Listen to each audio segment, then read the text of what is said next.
몇 번째 시간이? 일곱 번째인가? 일곱 번째? 벌써 일곱 번째네. 아, 겁내기 찍으시오. 네? 왜 아무 말도 안 해요? 시작하는 거예요? 안녕하세요. 홍주인 뉴스 전용식입니다. 자, 그러니까 여덟 번째 시간이 돌아왔습니다. 자, 오늘 여덟 번째 범상 스님께서 먼 길을 가셨다가 다시 돌아오셨습니다. 안녕하세요, 스님. 예, 반갑습니다. 정말 코로나 조심해야 돼. 우리가 행사를 하는데 네. 코로나를 피해가지고 시골 가서 했어요.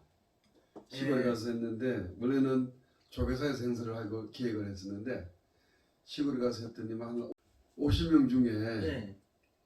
한 분도 안 걸려서 다 마스크를 끼고 있었거든요. 그래서 네. 걸려서 오신 분만 확정받고 걸려오신 분 이외에는 모두 다 밀접 접촉자들은 자가격리하고 다른 분들은 다 무사히 끝났어요. 그래서 네. 제가 중앙방송하고 나올 뻔했습니다. 코로나를 뭐라 그러지? 그러니까 그렇지. 확진자하고 같이 있어서 네. 자가격리 하신 거네? 그러니까 그거 한마디로 끝내시면 되지 그렇게 길게 장황하게 근데 말씀을. 자가격리 해버리고 좋더라고요.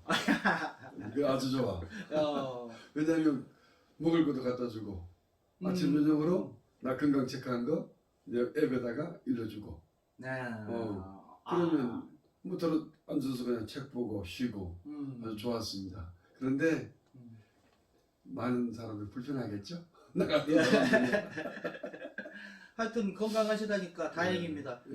그래, 코로나가 결코 멀리 있는 게 아니고 이 고비만 잘 넘기면 이제 백신도 나오고 치료제도 나온다 그러니까 이 고비만 잘 넘기면 모두 다 건강해지지 않겠나? 네. 그런 생각해 봅니다. 예. 그래서 스님 안 계실 때 뭐 제가 만해 한용운 선사 연보를 가지고 몇 번 다뤘습니다.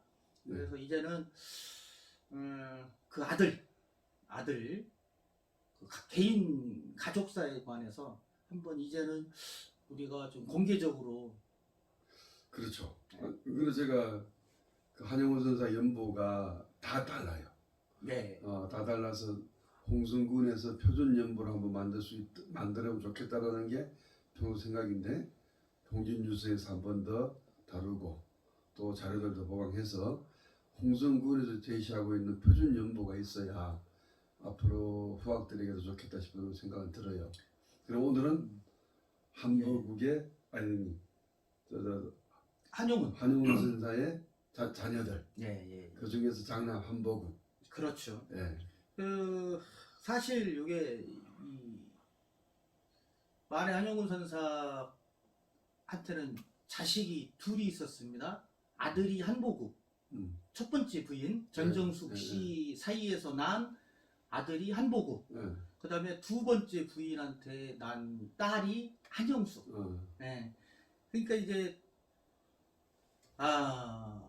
그러니까 이 한보국 이 양반이 그 일제 시대 아버지가 하던 그 신간의 운동을 홍성 지회에서 막대한 높은 직책까지 올라가서 지회장까지 거의 뭐 그렇게 하다가 이제 홍성에서 월북을 하셨고, 그다음에 이제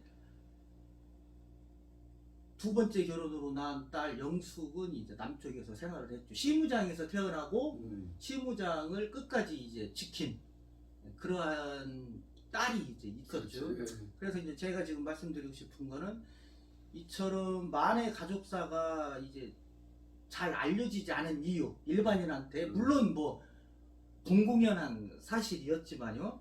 애써 또 감추려고도 했죠. 그래서 잠깐만요. 그래서 어찌 보면은 이게 80년대, 70년대부터 80년대까지 그런 군사 독재 시절, 그래서 남과 북이라는 그 이념 갈등, 요 대립한 환경 속에서 어쩌면 좌익 활동을 했다는 것 자체가 아마 그 숨겨야 하는, 어찌 보면은 고향에서도 숨겨야 했던 그러한 것이 아니었나 이렇게 생각합니다. 그래서 북에서는 오히려 또 만해 한용운 선사를 아주 되게 김정일이부터 추앙을 해서 그의 아들 한보국이 뭐 환갑상을 뭐 특별히 하사받아가지고 딸들을 낳고 아주 행복하게 잘 돌아가셨다고 이렇게 전해지고 있습니다. 그래서 홍주인 뉴스가 지금 꺼내놓은 오늘의 주제는 이제는 그의 가족사를 있는 그대로 역사의 무대에 올릴 때가 아닌가 이렇게 생각해서 오늘 스님과 이런 자리를 마련했습니다. 그러니까 만해 한영원 스님의 가족사들이 이제 두 가지 원인이에요. 네. 만해 스님께서 지금까지도 만해 스님께서 비판받고 있는 부분이 성녀의 취처 문제거든요. 네. 성녀의 결혼 문제. 만해 스님은 주장이 뭐냐?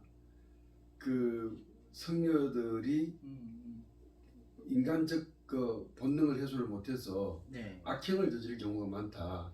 머리를 깎아서라도 누가 머리를 깎는다고 해서 다 성불하는 깨닫는 게 아니니까 그런 문제와 그 당시에는 좀 우리나라 인구가 좀 많았으면 그런 두 가지 문제를 했었거든요. 네. 그런데 아직까지도 대한불교 한국 불교를 대표하는 대한불교 조교 중에서는 아직까지도 독신을 얘기를 해요. 네, 그렇죠. 네, 그러니까 가족 부양의 의무가 없는 자. 그러다 보니까 만해 스님은 그 부분에 대해서 불교 내에서도 장가를 두흥한 스님이라는 평가가 좀 있었던 건 사실이에요. 예.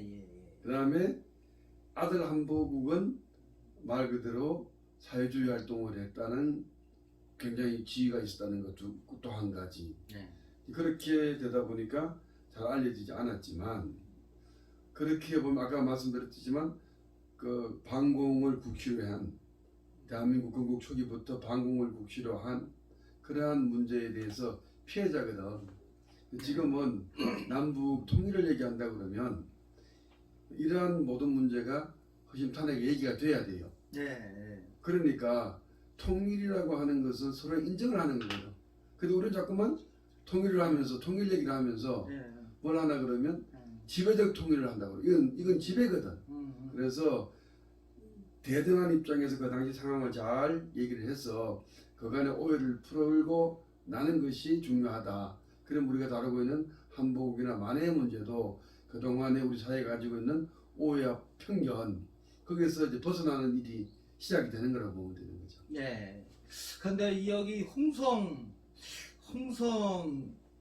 홍성에서 과연 사회주의 활동을 했던 한보국이를 인정할 수가 있을까요?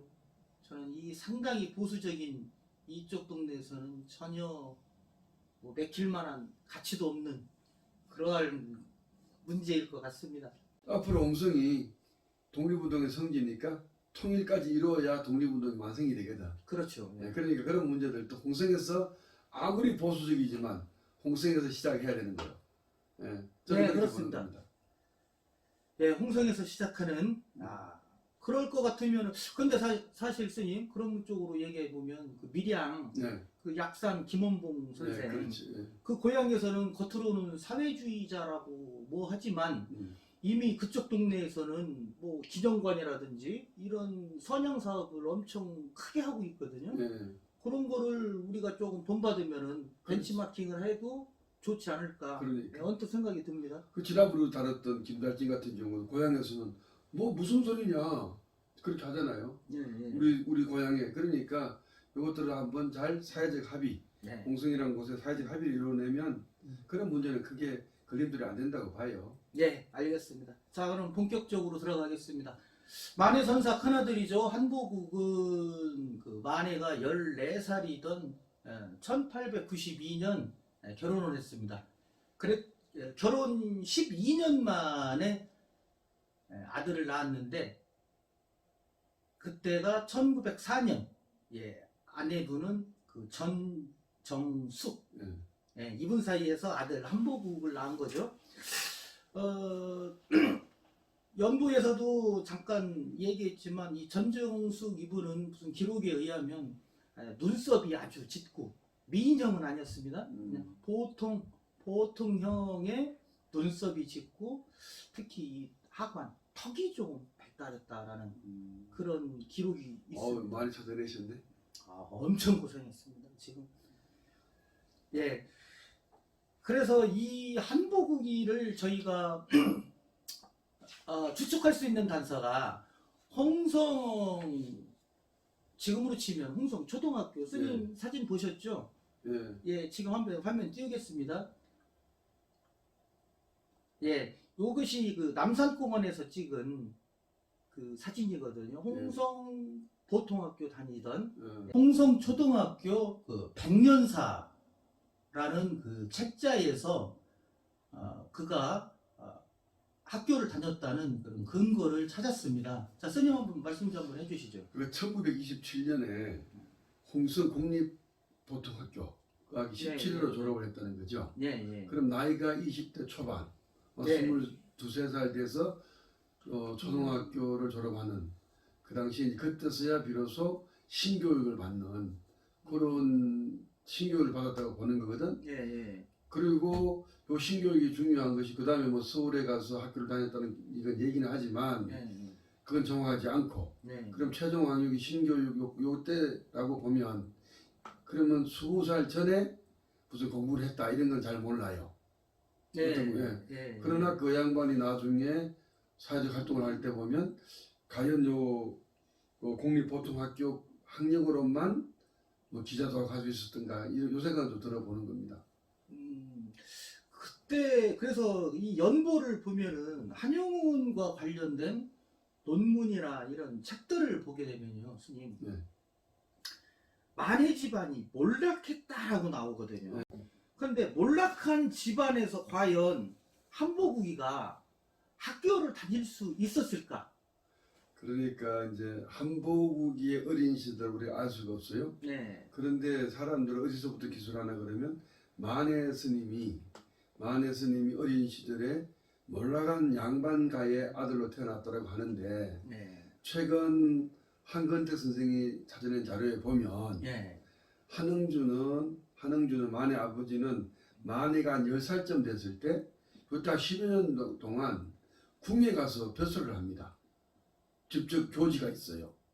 그리고 내려와서 여기 있을 때 이성우가 그 동학년을 진압하기 위해서 이성우가 만해 아버지 한흥준을 불러서 그걸 자백이라고 해요.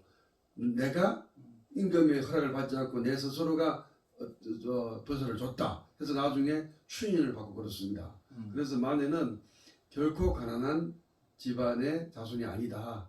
그러면 그것이 만해는 두 번째 아들이기 때문에 형과의 재산 분배에서 얼마나 가지고 나왔는지는 모르지만 만약에 만해 스님의 독립운동 때문에 한보국을 특별히 탄압하지 않았다면 한보국도 그렇게 가난하지 않았다 싶어요. 왜냐하면 한보국이 장가를 갈 때 한보국의 부인이 그분도 그 약간 벼슬을 좀 했던 사람들의 딸이거든. 그러면 완전 몰락했을 때 그런 딸을 13살 어린 딸과 결혼시켜줬을까 하는 그런 의문점이 생기는 거예요. 그때는 뭐 이미 뭐 신간의 활동도 그래서 이제 뭐 하여튼 어쨌거나 지금 그래서 요 부분은 우리가 좀 새로 지금 정립해야 할. 그래서 제가 지금 스님께서 지금 말씀하신 이 집안 몰락 이유는 물론 한용운 그러니까 한보국의 친가 할아버지도 없고 아버지도 출가를 했으니까 집안에 없으니까 그죠?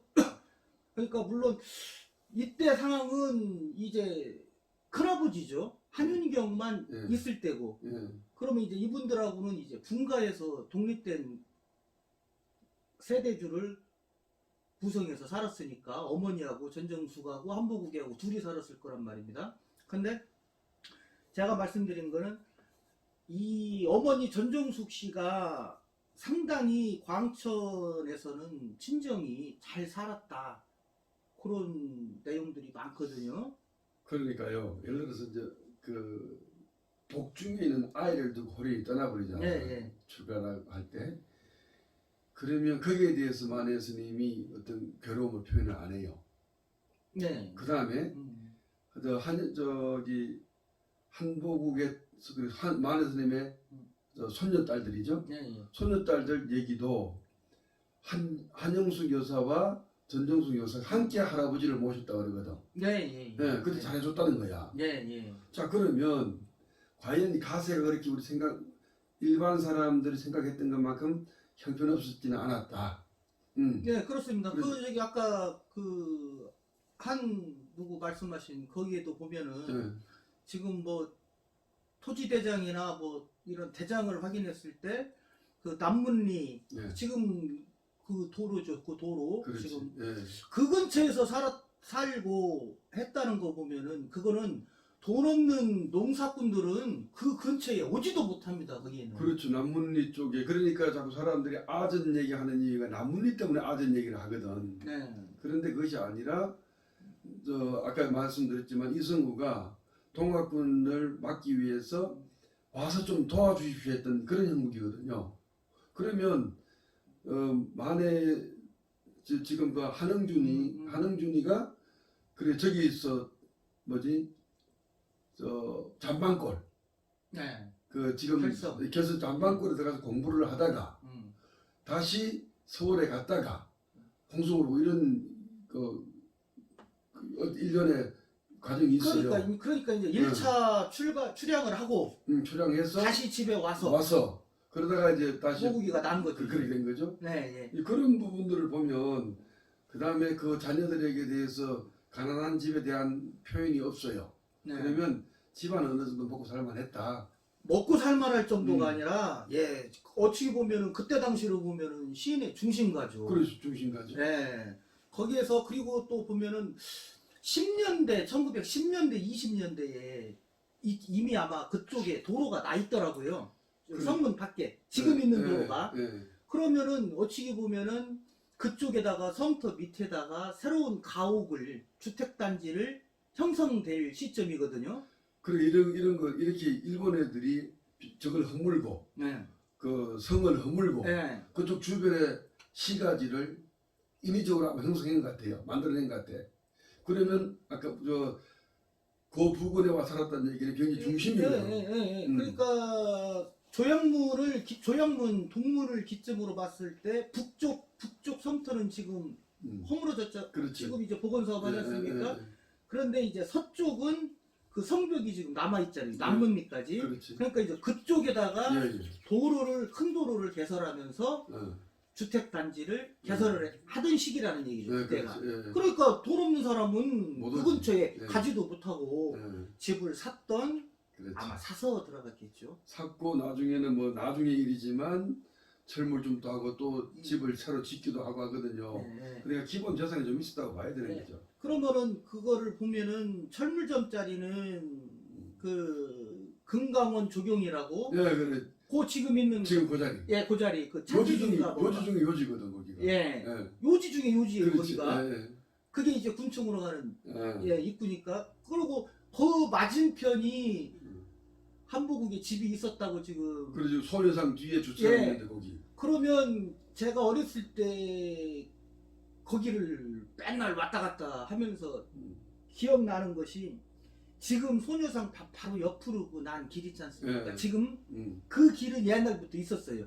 있었고 소녀상 그 자리가 아마 삼거리 갈비라는 아주 유명한 식당이 있었습니다. 그러면 그 뒷집이나 뒷집 그 근처 아닐까. 그러니까.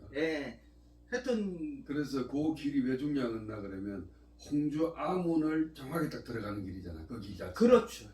그러면 가장 중심지에 그 철물점도 만들고 집도 거기 있을 정도면 굉장한 어떤 재산입니다. 그리고 재산이. 이미 또 서울에서 벼슬하다 내려왔으니까 그 정도의 물 가지고 있겠지. 그때는 뭐 할아버지가 돌아가시고 나서 한 20년 지난 때니까 5년. 그래서 하여튼 제가 생각할 때는 어쨌거나 어머니 댁 재산 그리고 스님이 말씀하시는 본가의 재산을 형하고 나눴다.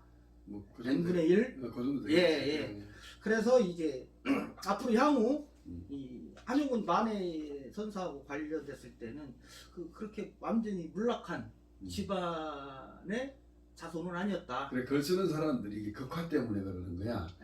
또 뭐 독립운동하면 3대가 망간다고 하는 이런 걸 갖다 빗대어 가지고 네. 최대한 이쪽을 좀 낮추게 하다 보니까 네. 그렇게 안 되거든. 예. 기본적으로요, 사람이라고 하는 것은 교육을 통해서 만들어져. 네. 그럼 기본 재산이 없으면 교육이 안 돼요. 예. 그래서 우리는 그 사람의 행적에 얘기할 때 예. 그런 부분을 좀 감안해야 된다. 예. 그런 거지. 그리고 이제 그 스님 그 아까 그 사진 네. 거기에 보면은 이강세 씨, 네. 이강세 씨하고 이제 한보국 이 양반들은 그 초등학교를 같이 다니면서, 그러니까 그 이강세 씨 자제분 그 이종민 네. 그 유족회 회장분이 말씀하시기를 이분 둘이는 20살이 넘어서 20살, 그러니까 10대 후반에 학교를 다녔기 때문에 예, 반이 같았답니다. 예. 그러니까 정상적으로 10대의 아이들은 뭐 일반, 그리고 나이가 조금 늙은 이런 분들은 이제 2반, 이렇게 해서 이제 그 2반에, 요거는 제가 그냥 추측하는 겁니다. 그 편의상. 그때 아저씨를 또 그러니까 예. 같이 누울 수가 없지. 예. 그래서 이제 그 반에 같이 모였는데, 그 이분도, 그러니까 이강세 이분도 뭐 유복자로 태어나다시피 했고, 또 이 한보국이도 거의 뭐 유복자처럼, 유복자처럼. 유복자죠, 유복자. 네. 명색이 뭐 아버지. 그렇죠. 예. 그래서 두 분이 아주 상당히 친했답니다. 네. 그런데 스님, 제가 그 아까 27회 17회. 그러니까 1927년이죠. 네. 17회 졸업을 했다고 그러는데, 제가 그 17회 졸업 명단을 보니까 누락됐어요. 한보국은 빠져 있어요. 그래서 어찌 보면은 그 빨갱이라는 낙인이 찍히고 사회운동가라고 그러다 보니까 뭐 홍성 국민학교 쪽에서 일부러 누락을 시키지 않았나, 이런 생각을 한번 해봅니다. 어떻습니까? 이거 고소 들어올 일인데. 저도 이제 우리 추측이니까 네. 그 당시 시대 상황이라든가 이럴 때는 추측이기 때문에 충분히 가능성이 있다. 왜냐하면 이강세라고 하시는 그분이 자손들이 정언을 하고 있고, 또 그 팀들이 나중에 가야산에 가서 가야산 동지회를 결성하잖아요. 그 팀들이 존재하고 있으니 졸업했다고 하는 것은 정확한 어떤 근거적 자료가 된다고 보죠. 네. 그래서 어쨌거나 이제 그 두 분은 나중에 또 요거 하나 또 몇 편 만들죠. 한보국과 이강세, 홍성의 그 사회주의 혁명가. 예. 그래서 어쨌거나 이 한보국은 결론적으로 월북을 하게 됩니다. 그래서 월북했기 때문에 졸업생 명단에서 일부러 빼지 않았나. 그러니까 전체적인 공산주의 빨갱이라고 낙인이 찍혔으면 이강세 씨도 거기에 빠졌어야 되는데, 이강세 씨는 지금 거기에 들어가 있습니다. 예. 그래서 이제 그런 부분이 있고요. 그래서 어찌 보면은 지금 연대가 거의 맞습니다. 그 홍성의 그 재헌 국회의원이신 그 손재야, 이분이 그 신간의 홍성군 신간의 홍성지회를 만들면서 그때 당시에 만해가 회장으로 있을 때 고향으로 내려와서 한번 강연 좀 한번 해주십시오. 요렇게 그 청탁을 하러 그 태고사까지 가가지고서 이렇게 그때 직접 만나 뵀답니다. 그때 이제 아들을 처음으로 부탁을 했다는 거예요. 그 신간의 홍성 지회에다가 사무실에다가 우리 아들을 좀 한번 입사시켜라. 얘가 아주 이 홍성에서 엿장사하고 아주 거지처럼 살고 있으니 좀 인간 좀 한번 만들어라. 요런 얘기를 했다고 합니다. 그러니까 이제 그 기록 이후에는 뭐라고 나오냐면, 한보국이는 혼자 남겨진 만해의 아들 한보국은 교육을 받지 못했으며 거지나 다름없이 살았다. 하지만 한보국은 25이 되던 해 신간의 홍성지회에 들어가. 그러면 여기서 이제 25이라면 맞습니다. 지금 아까 27년도에 졸업을 하면은 23살. 그리고 서울에 있는 중동학교에 입학을 해서 졸업생에서는 이제 확인을 못 네, 하는데 네. 어쨌거나 1년이고 2년이고 일단 수학을 한 것 같습니다. 일단 학교를 다녔던 걸로. 그래. 그러면은 연대가 25세 홍성에서 신간의 활동을 했다는 거는 거의 연보는 지금 맞아요, 지금. 이제 앞에 기록에 네. 가난해서 막 공성에서 했다 뭐 이런 얘기도 하는데 그것도 그렇게 정하신 분도 있는 것 같은데 네. 그래 보면 그게 1930년도에 아까 중도 홍성에서 서울로. 서울로 또 가고 또 금방 신문사 저거도 한다고 신문 기자 내외 아, 내외 일본과 또 신문사 기자도 하잖아요. 예. 그러면 과연 그 앞에 몇 장수하고 막 살았을까 하는 건 우리가 네. 기억을 해봐야 되고. 스님 잠깐만요. 그럼 혹시 이거 아닐까? 그 만해 한용운 선사는 고향에서 온 요 조그만 얘들한테 자기 자신의 어찌기 보면은 그 흠일 수도 있지 않습니까? 그리고 또 순수한 아버지 입장에서 보면은 자식을 돌보지 못한 죄 요런 좀 자격지심 같은 게 있으니까 아, 그냥 부탁하기 청탁하기 뭐니까 우리 아들이 홍성에서 살고 있으니까 거지처럼 살고 있으니까 좀 얘 좀 부탁한다. 이제 그걸 우리가 내가 맨날 걱정하는 것이 네. 출가라고 하는 것은 정을 끊는 거지 법을 끊는 게 아니에요. 아. 그러니까 우리가 조금 얘기가 빗나가지만 예. 한국 사람 가장 많이 알고 있는 색적 시공 공적 시색 그러잖아요. 예. 색적 시공 이거 무슨 뜻이냐? 아이들 10명이서 운동장에 뛰어놀아. 우리 엄마가 봤을 때는 아이 10명 중에 우리 아들이 제일 이뻐. 네. 그럴 때는 아니다. 다른 집 아들도 네 아들과 똑같이 이쁘다. 그래서 색적 시공을 말하는 거예요. 그런데 이걸 공적 시색 그런다고? 그건 무슨 얘기냐? 아이들 10명이 다 똑같이 사랑스럽지만 너는 국어를 가르치고 너는 운동을 가르치고 너는 산수를 가르치고 하는 개인마다 차별을 주는 거예요. 그래 만의 입장에서는 아들이라고 하는 그건 어떤 그 정은 끊었지만 부자지간은 명확하잖아요. 그렇죠. 그렇다고 그래서 특별히 부탁하고 그러지는 않았을 것 같아요. 성의 입장에서 본다면. 그 다음에 나중에 보면 한복우기가 감옥 갔을 때도 만해 스님은 변호사 스님 안 해요. 뭐 똑같은 걸 못하러 하냐.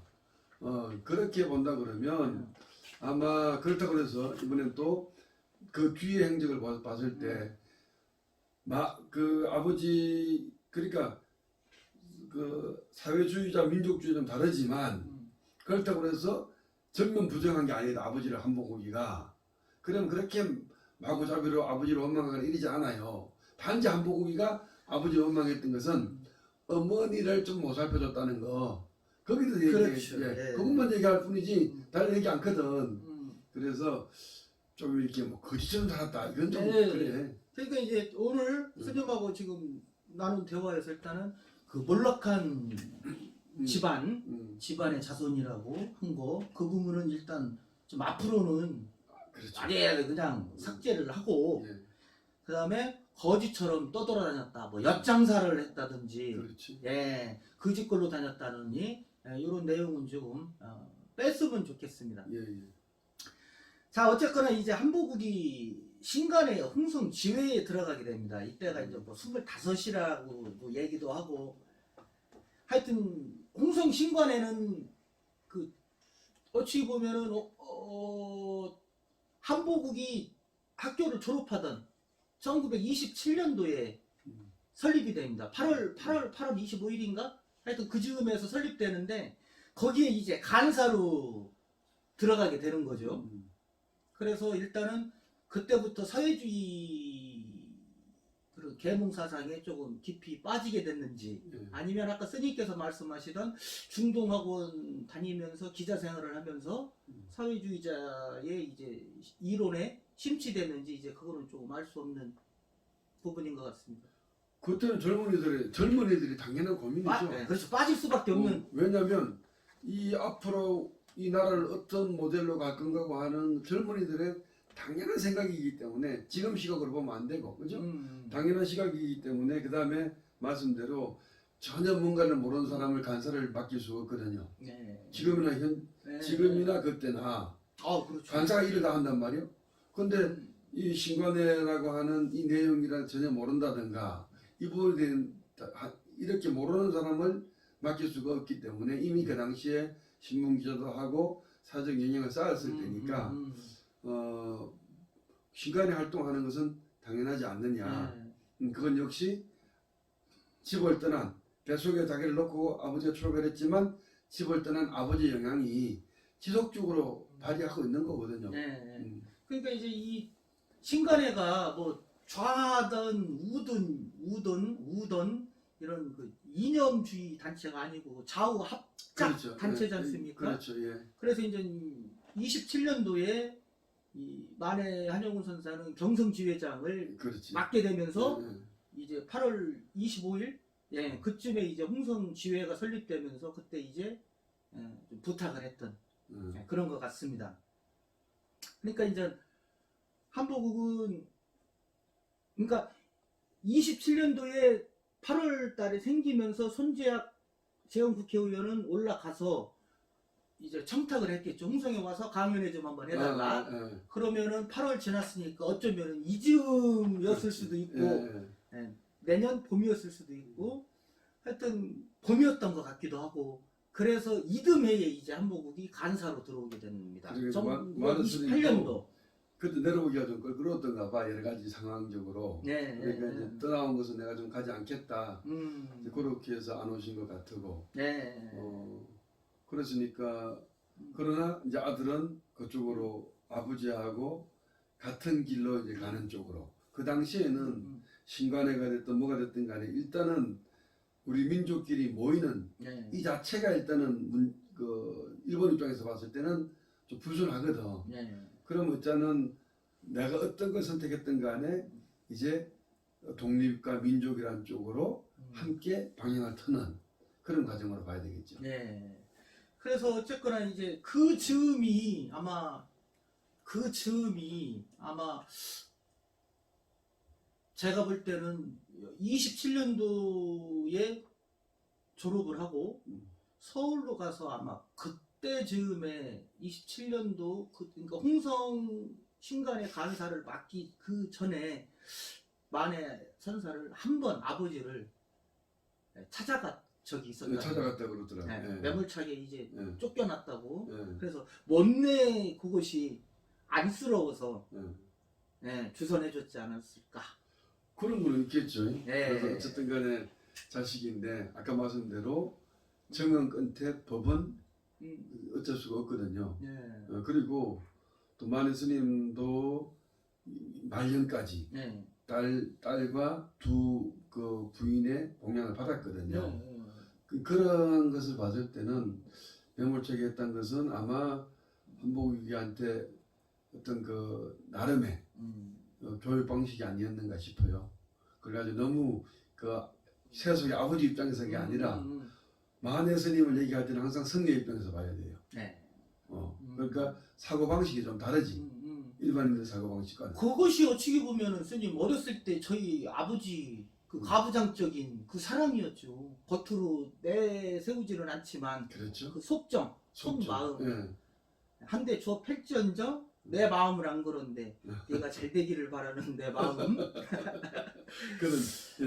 그래서 이제 또 다른 자료들을 보면은 만해가 왜 그렇게 아들한테 매몰차게 됐는가?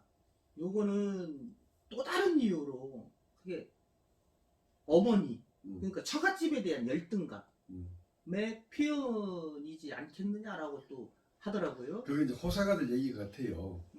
그러니까 만해가 홍주에 와서 그러니까 이양을 해서 이사를 와서 결혼을 하고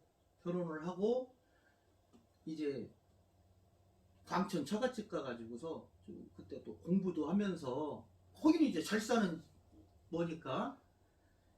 자, 그래서 우리가 현재 입장이 아니라 그 당시에 보면 그 당시에 항맥 혼맥이 같아요. 항맥 혼맥이 같고 항맥 혼맥 속에서 어느 한 사람이 출세하게 되면 집안 전체가 일어난다고요. 그런 풍습들이 있었기 때문에 돈이 없어서 먹을 게 없어서 처갓집에 가서 한다 이런 개념을 좀 바꿔줘야 되고 아까 말씀대로 돈이 없어서 그런 게 아니고 다쳤대. 그러니까 그리고 또 아까 말씀대로 자꾸 내가 계속 얘기하고 있는 것은 만해를 이해할 때는 성녀 입장에서 이해를 해야 된다.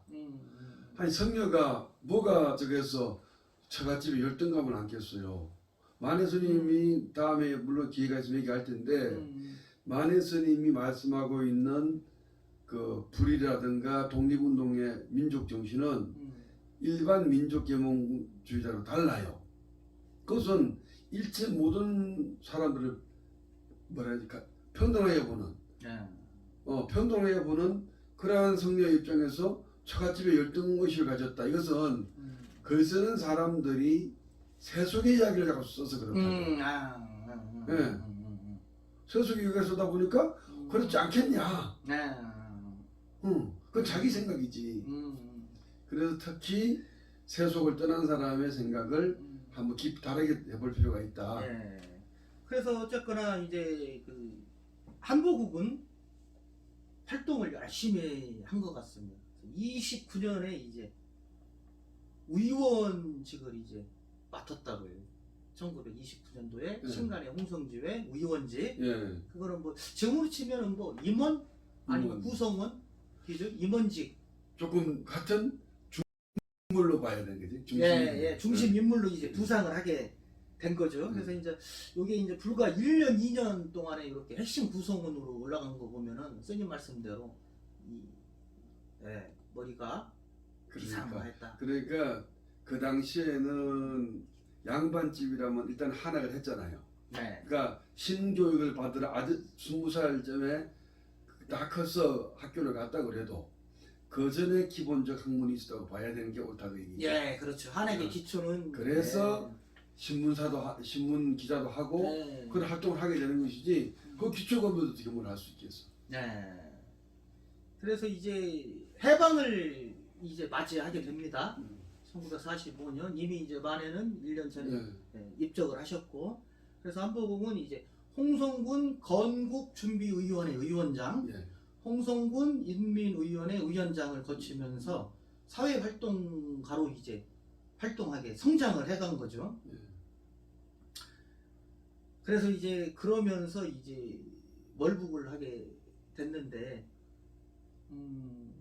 오늘은 여기까지만 딱 하고 말려고 그러면 그러니까 이제 본격적으로 제가 이제 다음으로 가야겠지만 그러면 우리가 건국준비위원회 연영 중심으로 만들잖아요.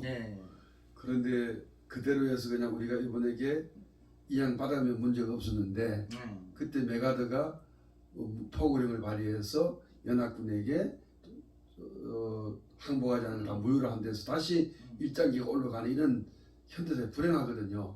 그 부분은 다음번에 좀 더 알아봐서 좀 도강해서 다음번에 하는 걸 그렇게 하죠. 그래서 아까도 얘기했지만 이제 1964년 김일성 주석이 보낸 환갑상을 받으면서 아주 행복한 노년을 보냈다고 합니다. 그건 제가 재작년인가 작년인가 북한 재작년이 되겠네. 그 북한에 있는 조선 불교도 연맹 그쪽 분들을 만나면서 얘기를 요만큼 들었습니다. 그래서 그분들은 만해 스님을 굉장히 존경해요. 그래서 민족주의자라고 하는 그런 부분을 굉장히 존경하고 그래서 그 당시에 내가 갔다 와서 홍성군의 만해 자손들을 좀 오는 그 작업을 하자 그러다가 여러 가지 상황 때문에 못했죠. 현실적으로 힘들죠. 자, 오늘은 여기까지. 일단은 홍주인 뉴스 그러니까 만해 한용우 선사 연보를 뒤집다 보니까 이렇게 한보국 아들 한보국 이야기까지 꺼냈습니다. 그래서 기왕 말 나온 김에 스님 다음부터는 이제 홍성의 그 사회주의 활동이 어땠는지, 요거를 농민회, 농민 계몽 활동이 어땠는지 요거부터 한번 더듬어 보는 시간을 좀 몇 차례 했으면 좋겠습니다. 알겠습니다. 알겠습니다. 오늘 출연 감사합니다. 고맙습니다. 예. 수고하셨습니다.